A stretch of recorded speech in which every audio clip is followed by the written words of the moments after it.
A lot of people wanted to know where Gretchen Whitmer stood on the topic of data centers, but you don't need to guess anymore. She made it very clear. She stands with big tech and data centers. She went to a groundbreaking ceremony in Saline Township, Michigan, touting the data centers that Michigan is bringing in. Of all the projects that she could promote, this is the absolute most egregious one she picked. The Saline Township board actually voted no for this project, and then the company turned around and sued the township. And Saline Township is a very small town, very limited budget, so they were basically forced to settle. But honestly, I think they would have won this case because they actually had that area zoned for agriculture. The developer submitted a conditional rezoning application seeking to make the district an industrial district instead of agriculture. And ultimately, the board said no, which they have the authority to do. And yet they still took the township to court, which they ultimately settled that they would allow this data center if they did some goodwill in the community, donated to the fire department and things like that. But there's more to this that makes it truly egregious. Jocelyn Benson, who is the front runner candidate for governor and the current Secretary of State,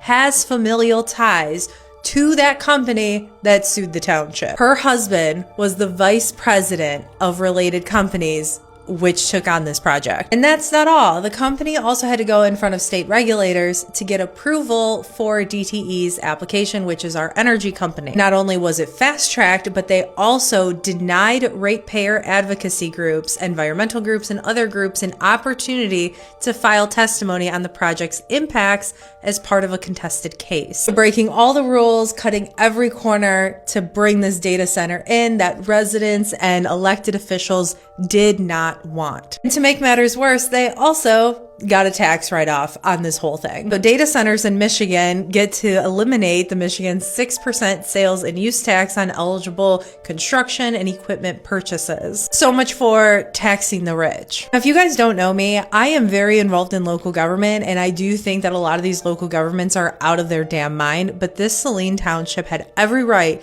to vote no on this project. For the governor of the state to tout that this was such an amazing investment and to stand next to Sam Altman is just so disrespectful and such a slap in the face to every single one of her residents. And especially for Sam Altman to say that this entire project is a huge bet. They don't even know the impacts that this is going to have on local communities. But as always, let me know your thoughts about this whole thing and make sure you're following me for more.